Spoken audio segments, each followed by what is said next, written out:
Hello students, आपका मेरे channel mathematics bye आज़ाद sir में स्वागत है। और आपने अभी तक मेरे चैनल को सब्सक्राइब नहीं किया तो चैनल को सब्सक्राइब कर लें, बेल आइकन को प्रेस कर लें। और आज हम आपकी 9th क्लास की गणित की वर्कशीट नंबर 67 करने वाले हैं, जो कि 14 दिसंबर के लिए। ये अध्याय 2 बहुपद की पुनरावृत्ति है और इसके अंदर वर्कशीट 7, 8 और 9 की पुनरावृत्ति की गई है। उसके प्रश्न उत्तरों को हम देखेंगे। तो कहते हैं प्रश्न 1 से 4 तक में सही उत्तर का चयन कीजिए। निम्न में से बहुपद बताइए। हम जानते हैं बहुपद वो होते हैं जो सिंगल एक्स की फॉर्म में होते हैं, ठीक है। लेकिन एक्स की फॉर्म में तो होते हैं, एक्स के रूप में तो होते हैं, लेकिन एक्स वाई जेड बटे में नहीं होने चाहिए। यानी कि एक्स वाई जेड पर कोई भी माइनस की पावर नहीं होनी चाहिए, एक्स वाई जेड की पावर बटे में भी नहीं होनी चाहिए, ठीक है। तो इनमें से ऐसा कौन सा है? ये तो बटे में आ रही है, ये भी नहीं हो सकता, ये भी नहीं हो सकता, तो कौन है इसमें बहुपद? ए। इसमें से कौन बहुपद है बेटा? ए इसमें बहुपद है, ठीक। अब देखते हैं दूसरा प्रश्न क्या कहता है। दूसरा प्रश्न कहता है बहुपद के पद क्या हैं।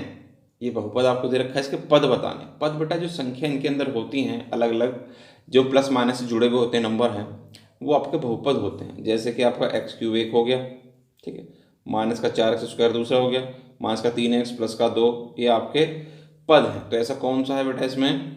ऐसा है आपका सी। तो इसका आंसर क्या हो जाएगा बेटा? सी आपका आंसर हो जाएगा, ठीक है। अब देखते हैं हम क्वेश्चन नंबर 3 क्या कहता है बेटा। क्वेश्चन नंबर 3 में कहता है ये बहुपद है एक्स स्क्वायर माइनस 1 और एक्स माइनस 2 में एक्स स्क्वायर का गुणांक। एक्स स्क्वायर का गुणांक निकालना बेटा, तो पहले हमें इसकी क्या कर लेनी चाहिए? गुणा करनी चाहिए, तभी तो उसका गुणांक बता पाएंगे हम, ठीक है। मैं तो डायरेक्ट बता सकता हूँ, आप नहीं बता सकते। तो पहले एक्स स्क्वायर की गुणा करिए पूरे से। एक्स स्क्वायर के एक्स से करेंगे तो जो है एक्स की घात 3, ठीक। एक्स स्क्वायर की 2 से करेंगे तो कितना हो जाएगा? 2x स्क्वायर, ठीक। एक्स स्क्वायर की होगी दोनों से, अब 1 की करेंगे एक्स से तो 1x, एक की करेंगे तो 2 से तो 1 दूनी 2। तो एक्स स्क्वायर का गुणांक बेटा, एक्स स्क्वायर का गुणांक क्या है आपके पास? -2। तो सही ऑप्शन क्या हो गया? ए इसका सही उत्तर हो गया, ठीक है। अब देखते हैं क्वेश्चन नंबर 4 क्या कहता है बेटा। क्वेश्चन नंबर 4 कहता है बहुपद √5 की घात है। बहुपद √5 की घात। घात तो हम बेटा एक्स वाई जेड की देखते हैं, हमने पहले क्वेश्चन में पढ़ा। तो एक्स वाई जेड की देखते हैं, एक्स वाई जेड इसमें है ही नहीं। तो √5 की घात कितनी होगी बेटा? 0, जिसकी कोई नहीं हो, 0, ठीक है। क्योंकि हम जानते हैं मैं √5 को क्या लिख सकता हूँ? मैं एक्स की घात 0 लिख सकता हूँ। क्यों लिख सकता हूँ? क्योंकि किसी घात 0 दे तो उसका मान कितना होता है? 1 होता है। तो ये कितना हो जाएगा? √5 एकम √5 ही रह जाएगा। इसलिए √5 की घात कितनी होगी बेटा? 0 होगी, ठीक।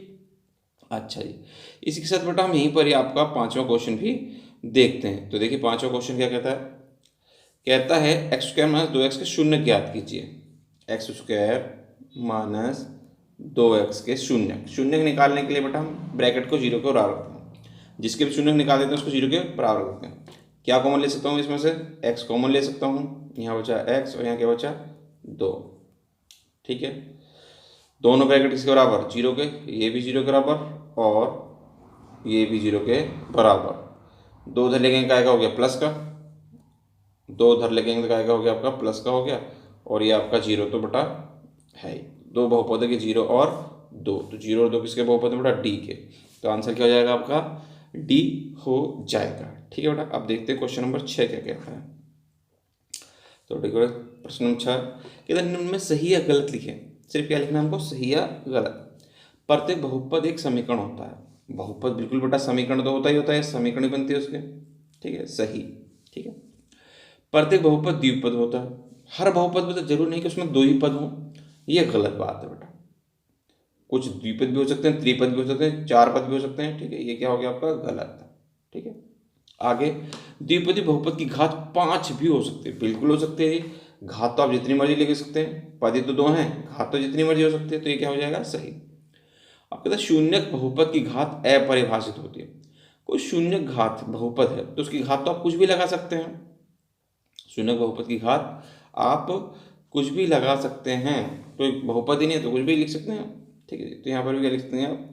सही। एक बहुपद का शून्यक हमेशा 0 होता है, ये गलत है बेटा। शून्यक तो आपका कुछ भी हो सकता है, शून्यक आपका कुछ भी हो सकता है, ठीक। अब देखते हैं क्वेश्चन नंबर 7 क्या कहता है। कहता है निम्नलिखित बहुपदों के शून्यक ज्ञात कीजिए। निम्नलिखित बहुपद आपको दे रखे हैं, इनके क्या निकालने? शून्यक। तो देखिए 7वां प्रश्न देखते हैं हम। इसके शून्य बेटा हमको ज्ञात करने हैं सभी के। तो हम शून्य निकालने के लिए बेटा करते क्या हैं, मैं हमने पहले भी करा अभी क्वेश्चन ऊपर। शून्य निकालने के लिए हम बहुपद को जीरो के इक्वल रख देते हैं। क्या करते हैं, शून्य निकालने के लिए बहुपद को जीरो के इक्वल लिख देते हैं। पहला भाग हमें दे रखा है पी एक्स बराबर है 2x + 5 है, ठीक है। हमें इसका निकालना शून्य के लिए, क्या निकालना है बेटा, शून्य के लिए, शून्य के लिए क्या करेंगे हम शून्य निकालने के लिए, जो भी हमारा बेटा पी एक्स होता है, जो हमारा बहुपद होता है, हम उसको जीरो के बराबर रख देते हैं। फिर 5 उधर लेके आएंगे, काय का हो जाएगा बेटा, 5 हो जाएगा, उधर लेके आएंगे माइनस का, ठीक है। 2 कहाँ जाएगा, 2 जाएगा हमारा बटे में, तो इसका शून्य कितना हो गया, 5/2 हो गया, ठीक है। इसी तरह से अगर हमें बेटा दूसरा भाग करना पड़े इसका, ठीक है।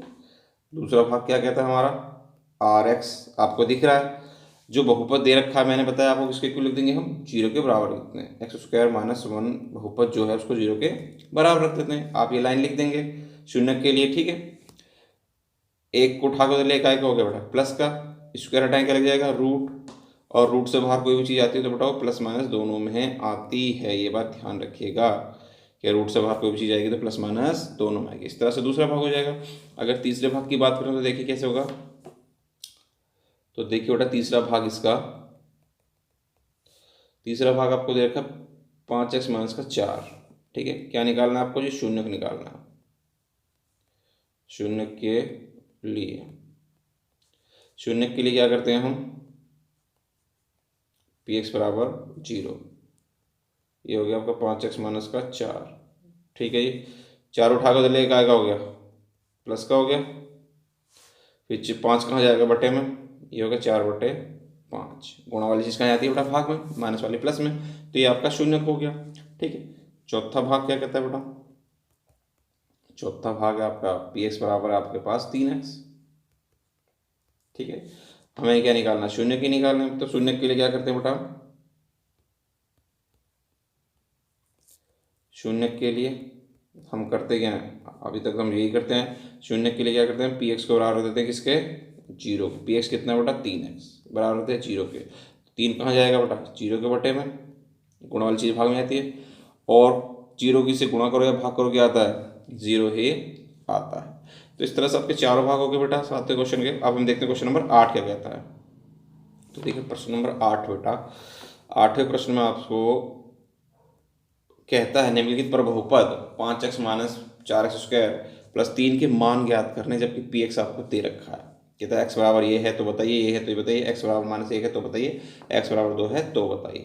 तो देखिए बेटा पी एक्स तो आपको दे ही रखा बहुपद, तो जिसके अंदर मान आपको रखने 5x - 4x² + 3, ठीक है जी। तो सबसे पहले भाग में बेटा x बराबर 0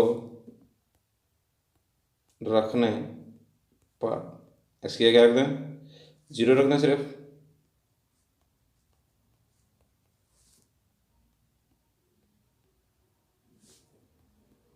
एक्स की जगह रख रहे हैं बेटा हम 0 रख देते हैं। और हम जानते हैं जीरो की किसी से गुणा करो या भाग करो तो क्या आता है, वो तो जीरो ही आता है। तो ये भी 0 आ जाएगा, 4 की 0 से करेंगे 0 आ जाएगा, फिर क्या आ जाएगा 3 आ जाएगा, तो क्या रह गया बेटा आंसर इसका 3 ही रह जाएगा। 0 के अंदर 3 जोड़ो या घटाओ कोई फर्क नहीं पड़ता, ठीक है। फिर उसके बाद क्या करना है बेटा, दूसरे भाग में है x बराबर कितना रखने पर, 1 रखने पर, पी एक्स तो आपको दे ही रखा है, ठीक है जी। तो सीधा सीधा लिख देंगे x बराबर कितना रखने पर, ये 1 रखने पर। जब आप 1 रखेंगे यहाँ पर, समझें जरा चीज़ों को, x की जगह आप 1 रख देंगे तो ये हो जाएगा 5 एकम 5 हो जाएगा बेटा, 1 यहाँ पे रख देंगे तो 4 एकम 4 हो जाएगा, और ये 3 तो है आपके पास, तो कितना हो गया बेटा 5 एकम 5, 4 एकम 4 हो जाएगा, 3 एकम 3 हो जाएगा। तो जोड़ घटा आपको आती है बेटा, 5 और 4 7 हो गया, 7 वो सॉरी 8 हो गया, 8 में 4 गया तो कितने बचे आपके, 4 बचे। ये आपका आंसर हो जाएगा।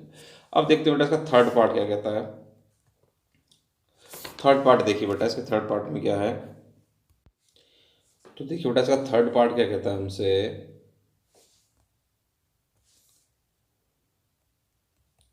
थर्ड पार्ट में पी एक्स तो बेटा हमें दे ही रखा है उसने, पी एक्स है हमारे पास 5x - 4x² + 3, ठीक है, यही है आपके पास। एक्स बराबर क्या रखने की बात कर रहा है वो, एक्स बराबर माइनस का 1 रखने पर एक्स की जगह -1 रख दीजिए बेटा। एक्स माइनस का 1, 5 माइनस का 1 माइनस का 4 और ये माइनस का 1 का स्क्वायर प्लस में 3। ठीक, 5 एकम 5 हो गया। 1 का स्क्वायर बेटा प्लस का 1 हो जाएगा। ठीक है, माइनस का स्क्वायर करेंगे तो प्लस हो जाता है। ये कितना हो गया, माइनस का 5 हो गया और ये आपका माइनस का 4 हो गया, ये प्लस का 3 हो गया। 5 और 4 कितना हो गया बेटा, 5 और 4 हो गया माइनस का 9 प्लस में 3, तो कितने बचे बेटा, माइनस का 6 आंसर हो गया। कितना हो गया, माइनस का 6 आंसर हो गया। अब देखते हैं इसका फोर्थ पार्ट बेटा। तो देखिए फोर्थ पार्ट में क्या है बेटा, इसका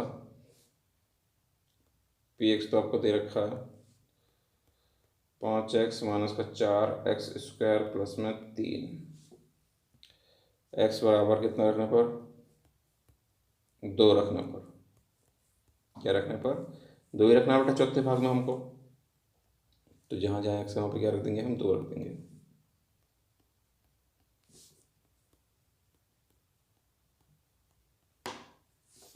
पाँच दूनी हो गया बेटा, 5 दूनी 10, 4 तो ऐसे रहेगा, 2 का वर्ग कितना होता है, 2 दूनी 4 ही रहता है प्लस में 3।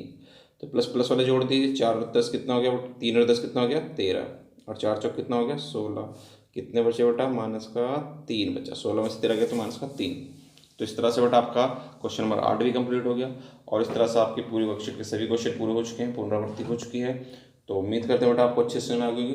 तो वीडियो पसंद आई तो वीडियो को लाइक करना, शेयर करना और कमेंट करना। और अभी तक आपने हमारे चैनल को सब्सक्राइब नहीं किया तो चैनल को सब्सक्राइब जरूर करें। मिलते हैं आपसे अगली वीडियो में।